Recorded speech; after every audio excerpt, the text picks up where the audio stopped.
Eto na ang ating lulutuin ngayong araw ng Saturday. Siyempre, idol ay Recado. Alright, at eto na ang ating seafood at saka combination of seafood and pork chop suey. Siyempre, bawang ang hiniwa ang kailangan lang natin at saka baboy at saka yung seafood. Pwedeng ilagay natin pusit, pwede rin tahong, pwede rin shrimp, pwede rin crocodile.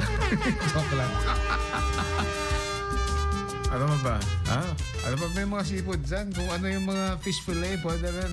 Kung ano yung gusto nyo isahog sa shayote, chicharo, at saka yung bell pepper, broccoli, water, o yung ating chicken broth.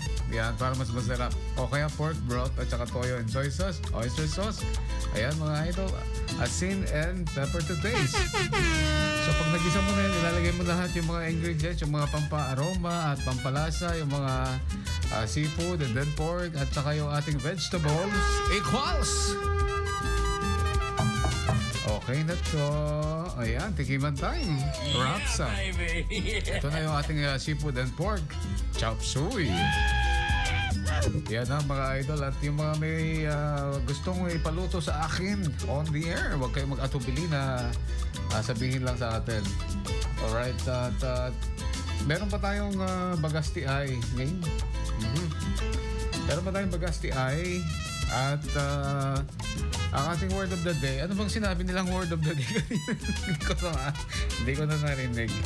So, sige, ang word of the day na lang natin, awitin. Ayan ha. O sige, ako na bahala. Basta word of the day natin, awitin. I-type ninyo awitin. Awitin lang ha. Parang OPM, no? Awitin sariling atin. OPM. Hindi. Awitin, name, address, age. Isend ninyo sa ating dalawang hotlines 0913-776-995 or 0995-721-2291.